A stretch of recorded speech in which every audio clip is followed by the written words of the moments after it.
go on to the big data issue. That seems to be the high demand. Okay. Here we go. So I had this talk where I used to quote from one document to say, theory without data is mess, and data without theory is madness. And the way in which this articulates relating-based modeling is we've been looking at these models to capture, in some sense, theory, dynamic hypotheses about how things work in the world, and often there's an imbalance between what we can represent in that form and the data to inform it. Not always. There's a lot of models where there's a better balance, but sometimes we're stuck in a situation where we don't have enough data. And meanwhile, these days, we're increasingly drowning in data from all sorts of data sources. But without models to make sense of that data and to link it up to choices we have to make, it doesn't offer much value. It's full of sound and fury signifying nothing. Within this talk, I'm going to be talking a little bit about motivations. I'm going to give a glimpse of our data collection system we use together with models, and then talk about sort of this cross-leveraging of models and some of the sources of data collection.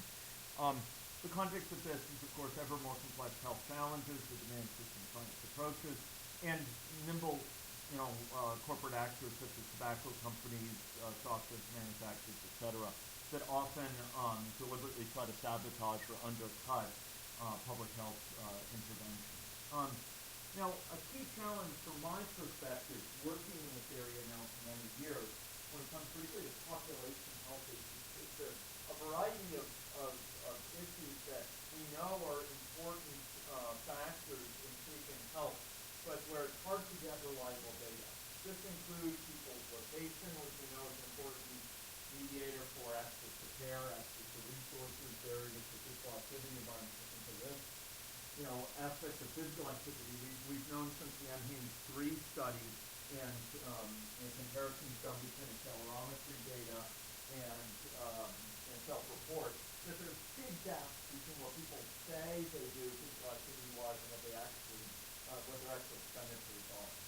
And this is a very important factor of growing interest. I would also put in here sedentary behavior as a related but a distinct factor, and the ways in which that shapes health are being elucidated more clearly in terms of its distinction from really vigorous, moderate to vigorous physical activity. Another issue is spatial proximity.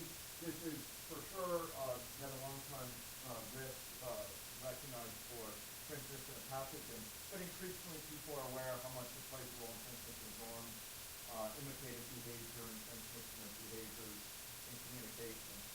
And once again, it's one of those things where people self-report often a month later about who they spent time with, their social context or where they spent time.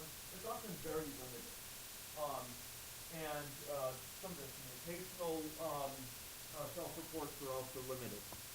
So, absent an understanding of these behaviors, potential to qualitatively evaluate policy trade-offs using agent-based models can be really limited in some cases.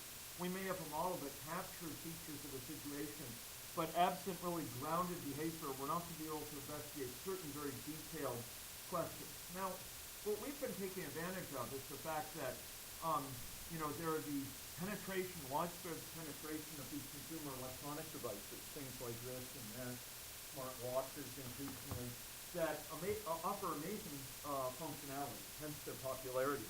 But what a lot of people don't recognize is that this popularity is in large part driven by functionality that relies on sensors. And so when we talk about the popular functionality associated with these devices, a lot of it is sensor-based. And these sensors can be repurposed for health purposes at little or no cost to their function, to their original function. In other words, you can take your smartphone and have it still function as a fully functional smartphone, but also collect health data in the meantime. And people increasingly take advantage of this. Corporate actors are increasingly tapping into data streams. And we're talking about an effort that would, with appropriate ethical guidelines and appropriate levels of consent, make use of similar data collected by such devices. We're also increasingly surrounded by this wireless cacophony that situates us. Knowing, my distance from routers that are up in the wall right there, or from cell towers, allows me to locate where I am quite precisely within a building or external to the building in many cases. And these signals can be repurposed to give us understanding of this context and how far people are apart, for example, from each other. So for about the past 4 or so years, 5 years for the previous version, we've been working with systems that take advantage of sensors. And the basic deal is to provide recently a fully functional smartphone that provides people incentives to carry it. It's a very handy device where it collects data periodically related to health behavior.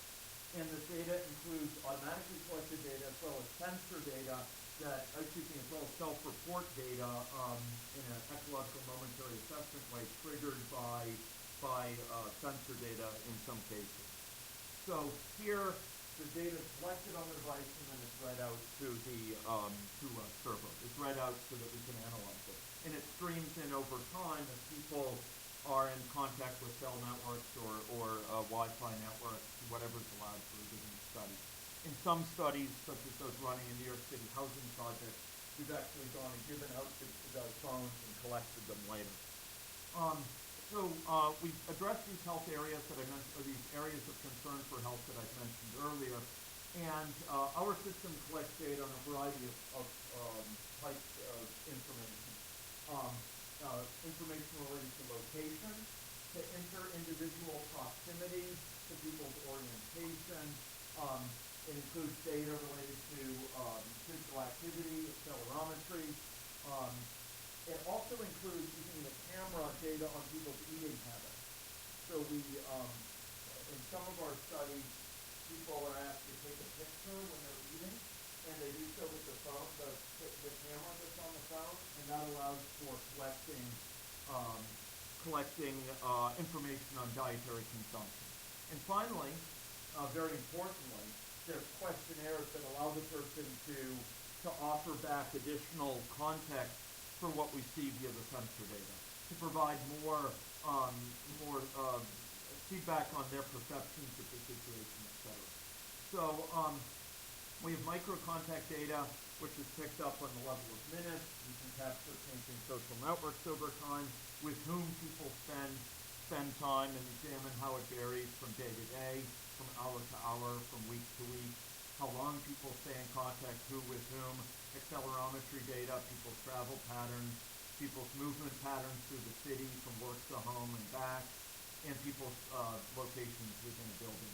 We can ask questionnaires that ask about factors of relevance to the contact or perception of physical safety, issues having to do with the motivation for physical activities that's been discovered, whether it's for utilitarian reasons, for recreation, or exercise reasons. Can pick up aspects of their affect, their beliefs, the intention behind activities. What's interesting is these questionnaires can be triggered based on sensor data.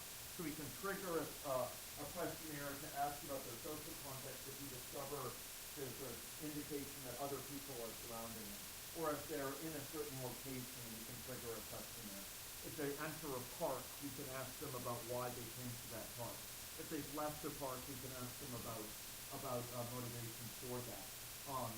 And we can disambiguate some of the data, for example, asking about how recently they smoked, etc. So we've provided the system together with external sensors such as weight scales, whereby people can weigh themselves, and it automatically picks up their weight on the phone. So every time they weigh themselves, we get a pickup of their weight, which can be recorded automatically and cross-linked with their other data. There's also a quite articulated photo food diary that one of our collaborators has created that allows people to reflect after the fact on their food, in addition to our way of capturing it automatically with cameras on the phone. Yeah, yeah.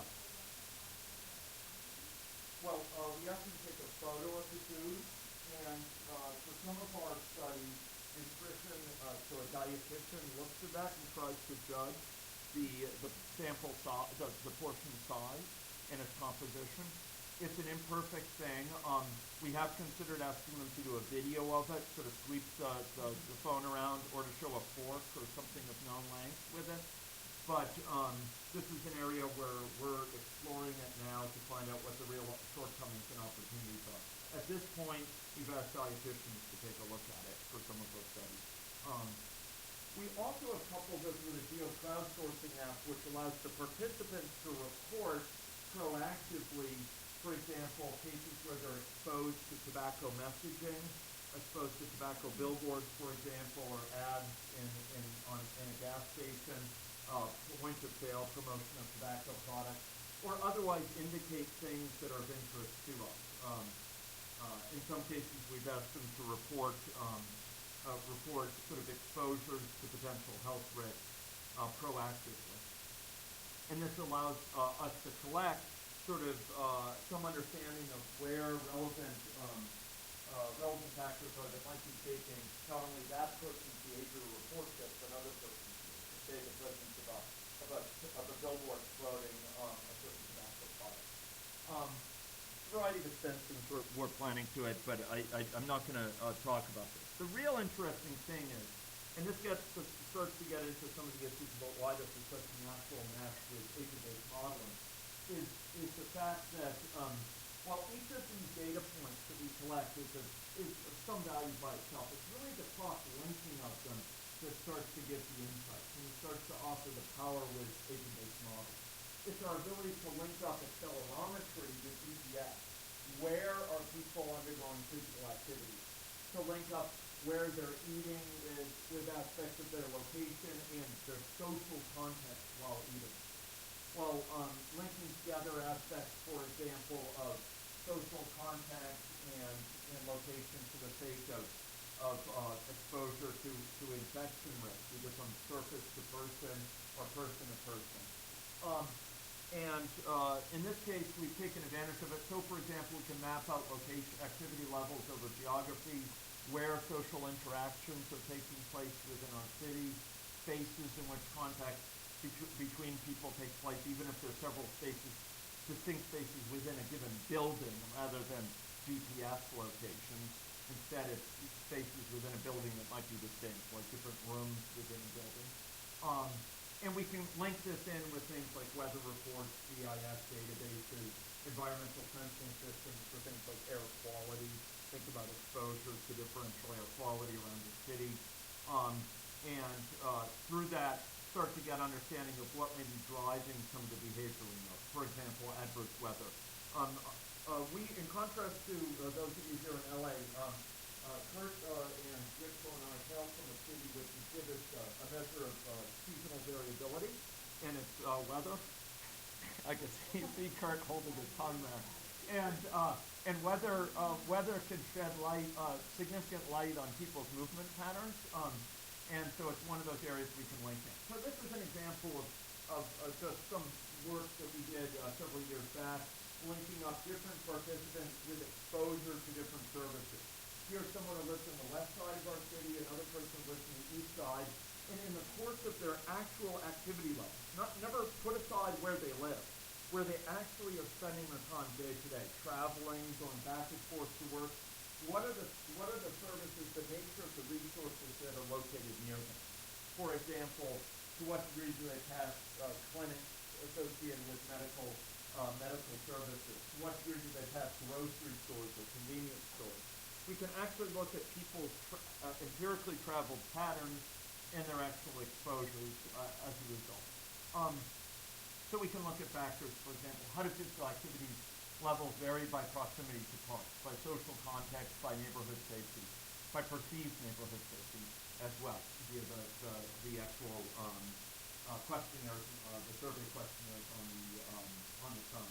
So how quickly is a change in physical activity by parents associated with a change in children's activity levels? How is food intake associated with physical activity at the micro scale? So if you go and you engage if kids engage in a heavy meal, to what degree does that come out in terms of physical activity? Um, how often do people weigh themselves, and what's their reaction to that weight? We've asked questions when people weigh themselves, what's your emotional response to that weight, to try to understand some of the factors involved in weight management, the psychology of that. How often do participants visit restaurants? Which restaurants? Do they do so with others or by themselves? Which grocery stores do they visit? How often? How do they get there? How many meals do family members spend together versus separate? These are the sort of questions we can pick up with the sort of sensors that I'm talking about here. And you can imagine when we talked about some of the research projects with which we've been associated. For example, investigating why housing relocation ends up impacting physical activity level. These are the sort of questions you might want to ask. Some researchers have posited that families that have relocated spend more time together eating. Well, we can investigate that. Other researchers have posited that people go visit grocery stores more commonly because they're no longer in a food desert. Well, what does the empirical evidence say about visiting a grocery store versus restaurants, for example? How do they get to the grocery stores? Is transportation a clear barrier? These are questions we can ask about on our phone. We're lucky within our own city to be partnered with researchers who have been instrumental in getting a grocery store set up in what was formerly a food desert, and are keen about collecting data such as this to inform an understanding of some of the patterns that they're noting through the survey. Similarly, aspects of changing physical activity on the part of parents and children, etc. So I want to tease apart those different pathways by which an intervention affects outcomes, and we want to do so in a data-rich fashion. These sort of systems are very powerful. Now, key to all of this is security and confidentiality. I recognize from my long time work in health just how central an issue this was. Before we actually started building this device, we met with our research ethics board, talked with them about what the hot button issues are, what we should be watching out for, and we built into the device extremely strong encryption, an option by which participants can, on a per study basis, use data collection for that, so they can stop the data collection for privacy reasons. For most of our studies, we censored certain types of data that would be identifying, such as names of other devices that we've seen, we picked up via Bluetooth, and we go through a rigorous informed consent process that in many studies involves multiple tiers of release. So the participants can indicate to us the comfort levels of us analyzing the data to different degrees. A key constraint here is energy on the device. If we collect too much data, the device will run out of power prematurely. It'll not last through a day. And fortunately, we've benefited from the greater and greater efficiency phones have offered over time. So key value propositions from this data and data from other sensors like it, other sensor systems such as those from MIT and Cambridge. It's longitudinal data. It has great temporal resolution. You can triangulate from multiple measurements to sort of get an understanding of people's behavior. For example, indoor-outdoor context, looking not only at GPS signal strength, but also whether the phone is plugged in, whether you're near Wi-Fi locations. It's automatically collected for much of the data. It streams back to the server all throughout a study. You can reconfigure the phone to collect more or less data more or less frequently during the course of a study, or to issue new surveys or to change the surveys. And it cross-links the survey responses on the phone on the one hand with the actual sensor data that's picked up. We also have the capacity to push out content to the participants, for example, to push out new surveys that may be of interest to them. So they talk in the big data world. I'm not a fan of the big name big data. I think it's overhyped in many ways. But they talk about the 4 V's, which are very concrete things. They talk about velocity, the speed with which data can come in, the volume of the data, the total amount you have. Here you can get millions of data points per person per month. um, we talked about the veracity of the data, the likelihood that it's more likely to be accurate. For example, we can ask questions of the participants at a temporally proximate time to the actual exposure. And what this means is that the self-reports that we elicit on the phone are likely to be generally more reliable or more indicative of what was actually going on at the time of the exposure. And that's of considerable interest when you're asking about things which are easy to forget later. We have less in the way of kind of recall bias that we test our system, although we're still subject to Hawthorne effects and effects associated with confabulation, etc. So velocity, veracity, variety of the data. We have data on location. We have data on physical activity. We have data on person-to-person proximity. We have data that relates to the person's responses to surveys. So we can get a wide variety of data cross-linked that collectively can indicate, can clue us into what's going on in a more powerful way. There are limitations to this. Data collection could be seen as an intervention of sorts. We're giving a phone to people, and for many of the low-income communities we work with lower-income people in our own city, distributed in New York City. We're about to launch a study together with Dana-Farber and with American Legacy Foundation and low-income communities in Massachusetts. And for many of these people, having a phone and having access through the phone to the web is an enabling thing. And for some of our participants, this is a bit of an intervention. Sometimes for kids, this is a particular concern, whether you want to give a kid a phone that has all these potential uses with it. And confidentiality is something we're always sort of trying to balance, because collectively the data can be fairly revealing at times. By itself, the data has unclear implications for decision-making. Massive amounts, and this is why we link it with data. That's what we talked about next. So the key element of this is linking it into, I think we'll leave that, but it's to the issue of models. And I would particularly highlight here dynamic models. When we have models of this sort, we've been talking about this boot camp. Models to try to inform decision-making. The trade-off between choices at a policy level. That's where we can often reap the greatest benefit from the sort of data we collect with the phone. Otherwise, it can be columns of numbers that provide some insight on context.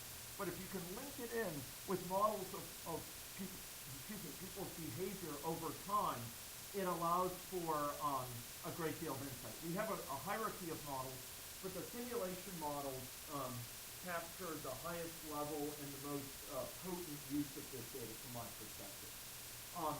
So you're familiar with sort of the basic function of these models. And the challenge here is that many of these models, because of their articulated character, they require a lot of data to really be fully grounded. Imagine a model which characterizes someone's movement through the facility and exposure to vending machines. Or imagine a model where we're characterizing people's movement through a community following relocation to mixed income housing from an old neighborhood which is low income. If we're positing aspects of their behavior involving visiting grocery stores or use of the recreational opportunities available, or taking advantage of the sidewalk, we're often trying to articulate hypotheses about how people behave, and the data available to us is often limited. So here, with the data coming from the phones, we have some cross-checks. We have some cross-validations we can use for our assumptions with the model. And here we can capture things like people's history. We can capture aspects of their movement over time and their social context in ways that would be very hard to capture via self-report. So we talked about these things. This is perhaps the key slide. the dynamic models here serve to kind of make sense of this data. We collect a whack-load of data, but to really leverage it, to really turn it into something actionable, we need models that will make sense of it in terms of what is the consequence for the choices I have to make. And that's where the simulation models come in. That's where the simulation models can inform things. But left to their own devices, they're often crying out to be grounded by data. And so the data from the phone sits right in there in terms of their needs. These dynamic models can also serve as ways of motivating collection of additional data, or trying to help us judge how quickly we have to sample certain types of data. For example, people's location. Is it sufficient to sample that every hour or every half hour? These are things a dynamic model can help us try to judge, and can help us then make use of the data and kind of fill in the gaps between the data as we simulate forward between these data points that we have. So, this is a strategy that can be applied at the individual level. For example, understanding diabetes outcomes. We have a study underway with these phones and women to complement the pregnant women carrying the phones during their pregnancy, and carrying them postpartum for about 6 months. And looking here at social context, looking at aspects of their physical activity levels, sedentary behavior, their eating habits during pregnancy, their location and mobility. To tie this in with simulation models that we have that try to make sense of the risk factors associated with gestation. We've also extended our system to record blood glucose levels. These can be recorded in some cases. There are systems out there that would allow it to be recorded automatically.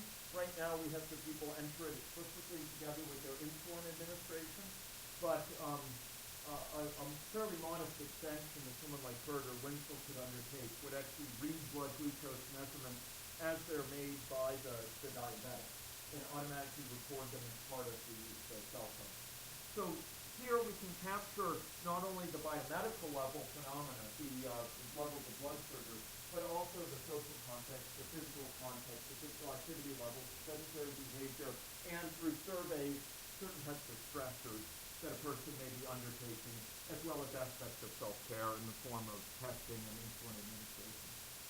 In other cases, we've combined it with models of infectious disease transmission, and this work began in 2009 with data during the flu pandemic. When we combined it with a simulation model, we densely instrumented a network of people so that a large fraction of the contacts within that network were captured. We fed that information into a simulation model to gain insights as to the effect of vaccination at certain parts of the network, to gain insight as to how the infection could spread within the network in terms of the day-to-day patterns that we saw. In other cases, we've considered, although we haven't acted on this at this point yet, sort of tying this in with models associated with factors related to obesity and metabolic regulation. So I would just raise one interesting point from this work that we've done. It's true that the sort of data we're collecting via the phones opens up opportunities for insight with these models. But at the same time, in certain cases, our analysis suggests this data may actually, this sort of more fine-grained temporal data, may in fact be required to reliably simulate some of the factors. And I particularly highlight here infectious disease context. We have found that when we simulate a system using the finest grain type of data versus less frequently sensed data, this is not the latest results in this area, but the general pattern remains. There's points where if you don't have data sampled at a certain level, you're going to be drawing quite different conclusions from the simulation model. You feed into the simulation model with all the data versus with only data sampled every day or every half day or every 2 days, and you can get very different results from that.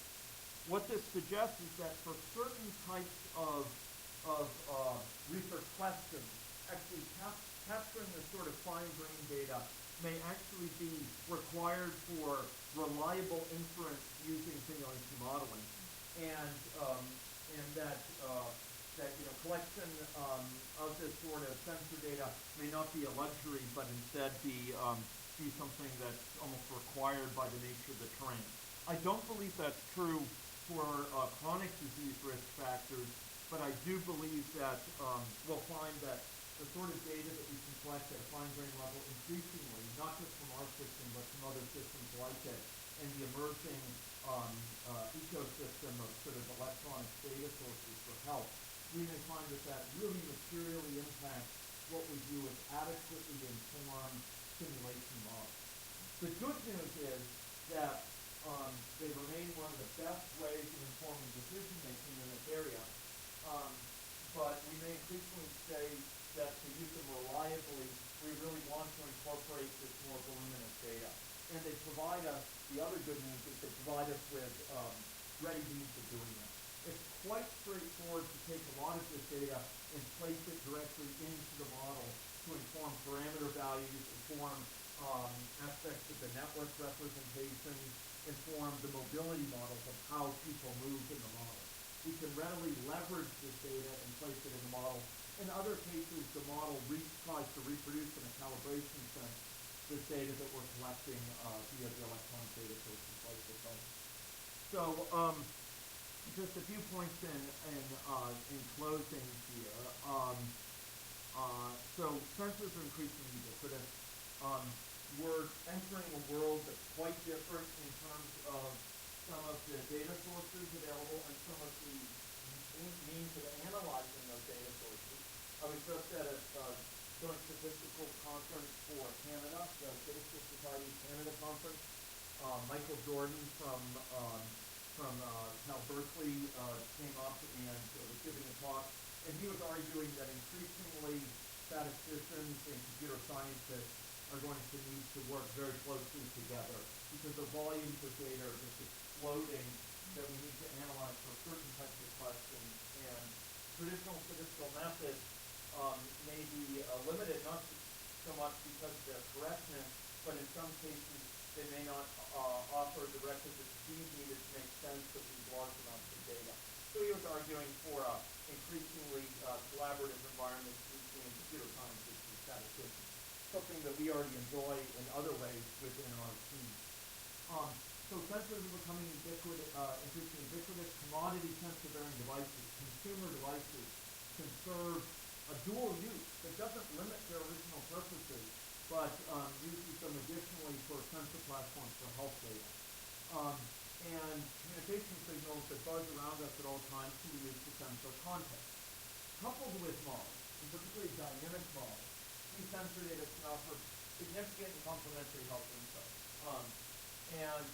I think there's a tremendous opportunity here to inform the sort of data, that inform the sort of models that we're exploring in our project here with the type of data that will increasingly be available. This is not just a matter of our system, it's not one foray into the space.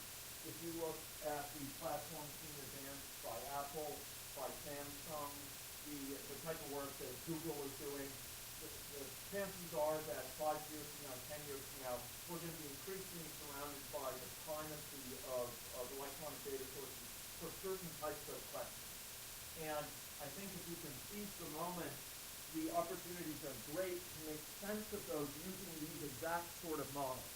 And without these sort of models we're examining here, I think we're going to be really shortchanging the insights we can gain from these data sources. Because it's these models that can link it up to the choices and the trade-offs that obtain in various counterfactual situations, where we can ask the what-if questions about novel interventions and get back meaningful insights.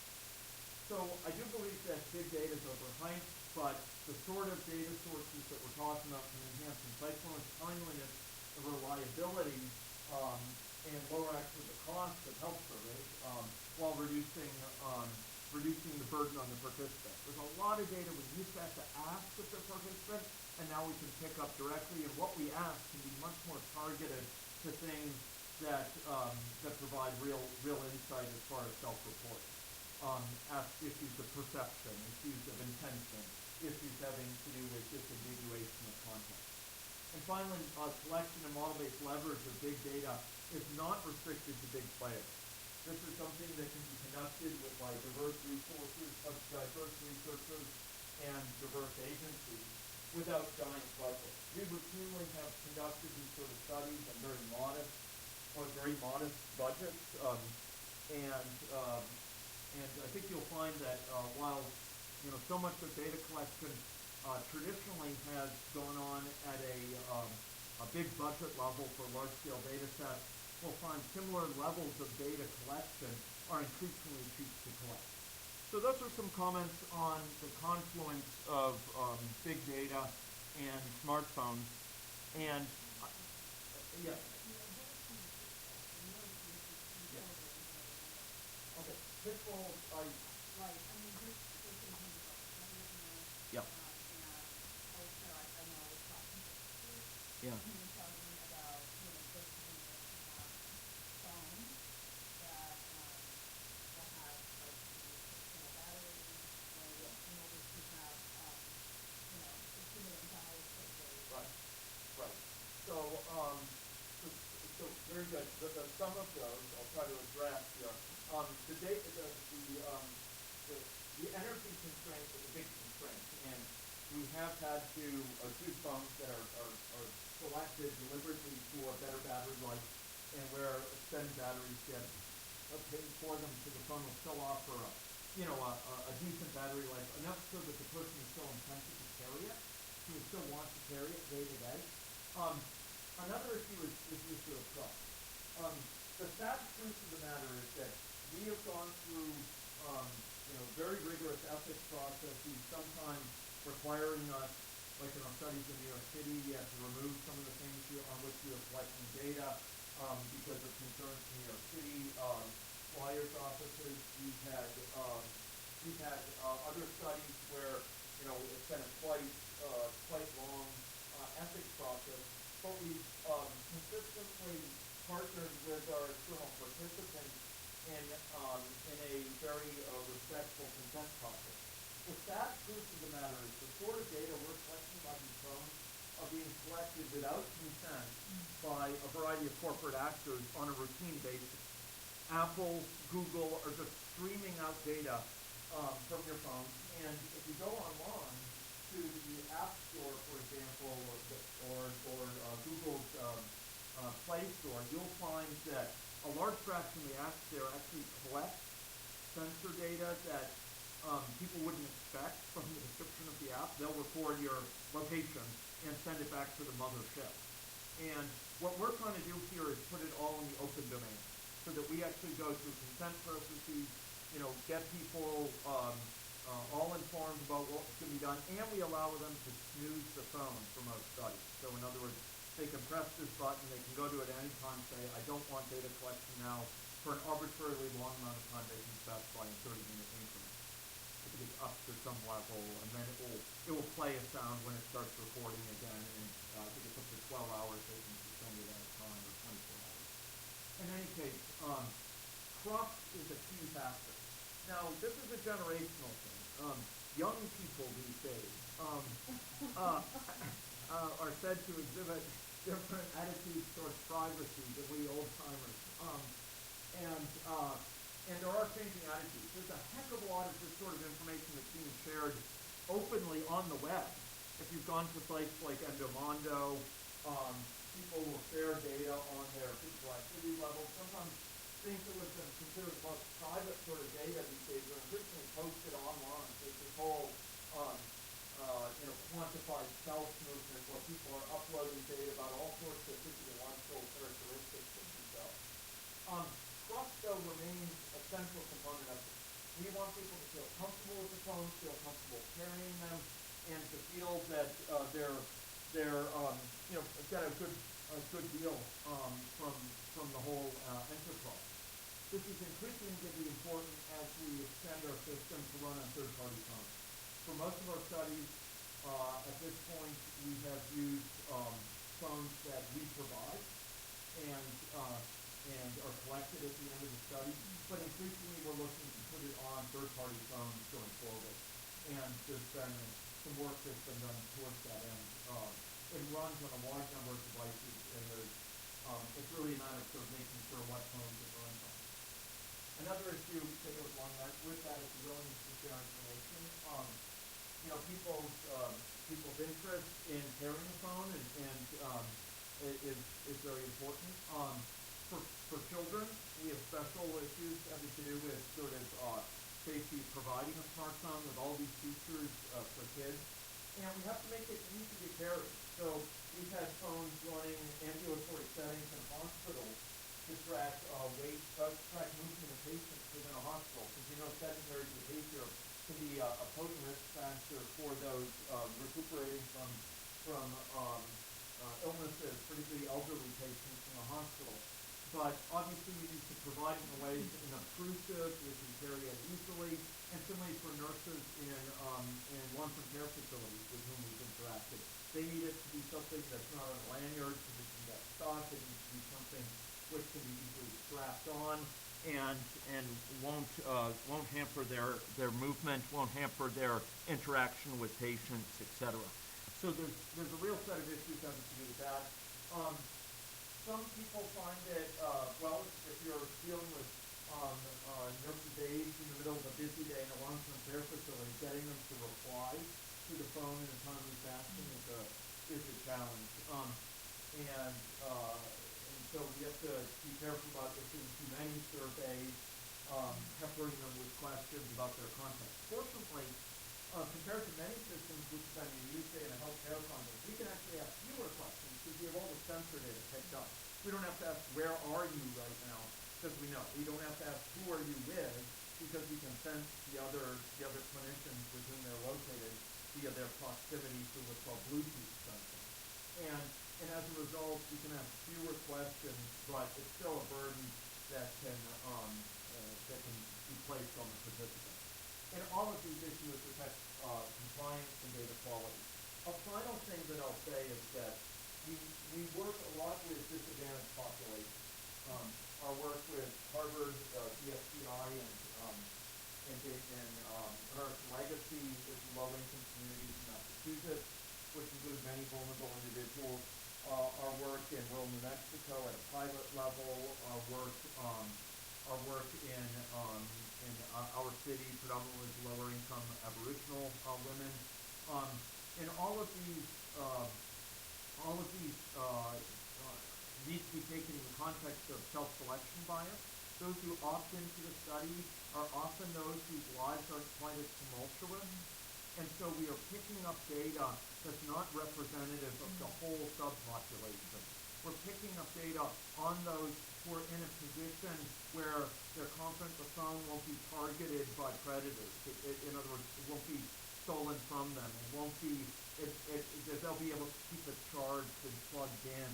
And, if you're going between homeless shelters, or if you're in a life where you're in a domestic partnership which is problematic, and your partner doesn't want you, carrying the phone with reports on where you're going together, that may lead to those people opting out of the study. And so we have situations where opt-in is not representative of the population, and I'd say that's an important limitation. The other component is making sure that the qualitative voice is heard, and some of the most exciting proposals we put into this is really complementing this sort of data collection with qualitative ethnographic studies, where people go through semi-structured interviews and so on to elicit their voices on what's going on, so that in addition to having this wealth of quantitative data, we can hear the authentic voice of the person to help better make sense of it. Because there are stories being told in these data, and we're just in the early stages of learning to really understand how to best work with this data. But one thing is clear is that it works particularly well with the sort of simulation models we talked about. And Winchell back there and in the future Kurt are going to be important participants in sort of bringing this together for additional work with data collection. Is that helpful? So any other questions? Okay, I think I'll stop now, and I think we will go. Winchell, do you want to give a brief